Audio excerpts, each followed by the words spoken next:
Hey everyone, I'm Cruzen and I'm an alumni from Semester at Sea. Cameras. You're going around the world either with Semester at Sea or on your own and you want to record the trip. I mean, why wouldn't you? It's a trip of a lifetime. You want to bring those memories back home and you want to show everyone what you're doing. But there's so many options out there. So in this video, we're going to break down all the different type of cameras you might want to take and hopefully find the right one from you. And this is coming from the person who technically took 5 cameras on the ship. Okay, first up, your smartphone. I will always say the best camera is the camera that you have with you. And for the majority of the people, that's going to be your phone. You're going to have it constantly on you anyway, usually around the ship or when you're in country. And they have pretty great cameras. I mean, it's convenient. And for the most people, it's going to work. If you're just posting photos on Instagram or Snapchat or whatever, and you just want to show your friends and family what you're doing and bring memories home, this is all you need. You don't need to bring an expensive camera and make yourself a target for other people around you and in countries. You just need to have your smartphone. And for me, even though I had 4 other cameras with me, I think I took the most pictures with this. So if you're only going to have one camera, make it your phone. Next up is the action camera. This will probably be everyone's second choice of camera if they take something other than a smartphone. For me, I choose the DJI Osmo as my action camera choice. A lot of people go with GoPro, and there's nothing wrong with that. I just prefer this one over those. These are great because anything that you're afraid to take your phone with you and do, you can do with one of these. These will just go underwater, especially all the new ones. You don't even have to put a case on them. They can just go underwater by themselves. You can strap them to your head, to your hand. You can strap them to your body. Wherever you want, you can get some awesome views and do some amazing things. Throughout the trip, I use this as a time-lapse camera. I would put it on the front of the ship. For example, when we went through Vietnam up the river, got that whole thing on time-lapse. You can actually check that out on my channel in the Semester C playlist, and you can see that. So just like things like that, you can get some amazing things. With my friends, we went out into the ocean, and I had this camera with me, and we were able to take some really fun ocean shots. So if you're going to take a second camera and you just want to, have something to do some other things with, take an action camera. It's a really awesome choice, and they're not that expensive. You can easily find them for anywhere from $200 to $400. So great choice. So the third camera you're probably going to see a lot of people with is a DSLR. Now, these things, they make you look professional. It's a big camera. They're often quite heavy, and you can do a lot with them. But that also takes a lot more skill to know exactly how to use it to actually get something that's worth it from. If you don't know how to use a DSLR, you're probably better off using a phone because your photos are going to look a lot better on your phone than they would with this. But if you do know cameras and you want to get into a DSLR, you can usually find a cheap one. For example, in the Canon T series lines, a T3i is probably a couple $100s at the most. You can get a really nice lens. This is fairly cheap lens, but 18 to 250, and basically that's the whole range, so you can do a lot with it. I actually did not pull this camera out that much during the trip. Since I had so many other ones, it was never that convenient for me, and I never wanted to really carry it around with me throughout the cities.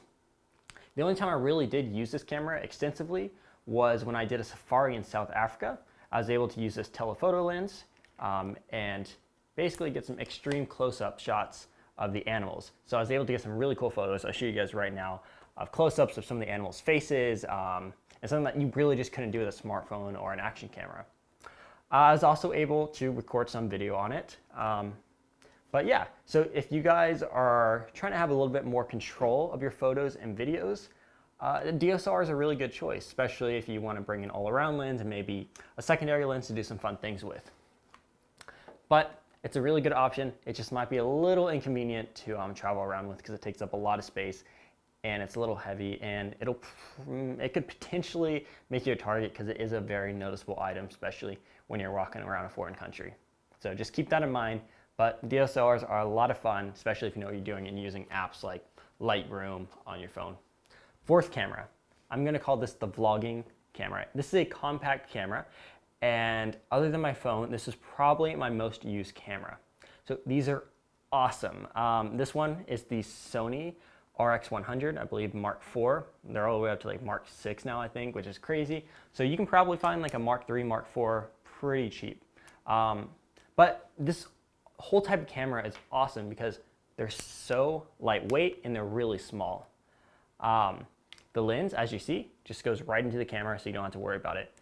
This camera will give you a lot of the same functionality as a DSLR because it'll give you a lot of the same manual controls. And you still have that zoom lens on here, which is awesome. But for the most part, I would take photos with this because you can transfer them right to your phone onto an app and then edit them. But I would mostly take videos with these things because these are awesome for vlogging, especially if you want to make videos. So as you see, they have a flip out screen, so you can flip it out and put it right in front of you, or you can do it the other way. These are really awesome because you can just put them in your pocket and forget about them. I have taken this thing on hikes. I've taken it around the world. I think this thing has been to 10 countries by now, and it's still going strong. So if you're looking for a camera and you're willing to spend a little bit more money and you want control over the image, I would go with a compact camera like this. It's a really good choice, and you can probably find a pretty good deal on it, especially if you want to get into vlogging. This is the way to go. Okay, next up is going to be a little bit weird. This is a 360 camera. I believe this is the Insta360 1X. Now, I would not recommend this as your sole camera that you take, probably not even as your secondary camera. This is a very specialized camera, but you can do some pretty cool things with it. You can take both photos and videos. And how this works is it actually has two lenses on the side. So when you hold it up and do a photo or video, it actually captures everything around it and cuts the camera out. And even if you put a pole on it, it'll cut the whole pole out. Now, if you want to check it out on my channel, I did a whole 360 tour of the ship just using this little thing. It's again in the Semester at Sea playlist, and you can see that. But these are pretty cool because yes, you can take 360 photos, which is nice, but you can also capture a whole environment and then later take that photo, zoom in on a section, and then crop that out. And the same thing with the video.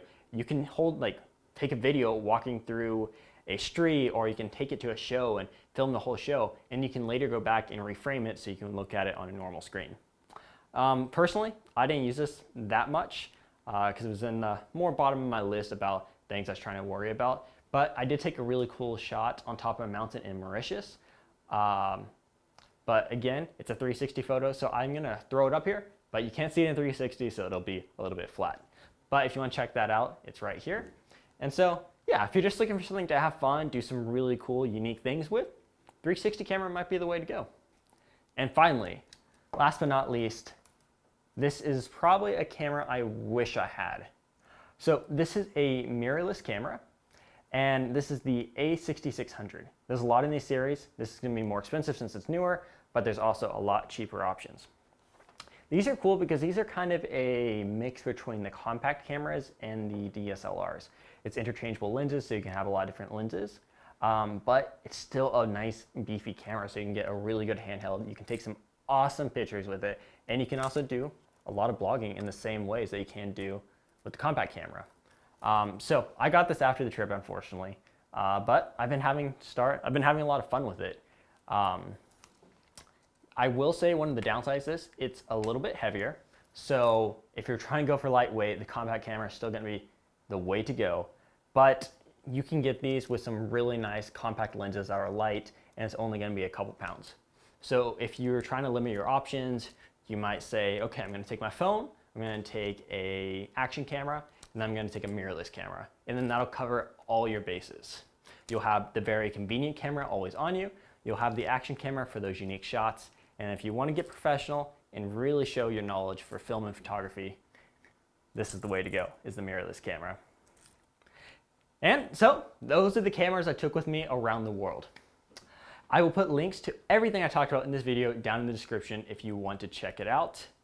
And just once again, my list was going to be smartphone for convenience, action for uniqueness, and the mirrorless camera for those of you who want to show off what you're really made of. Now, go out there, have some fun, take some photos, film some videos, and show the world what you're doing. I'm Cruz, and I hope you consider subscribing. I'll see you next time.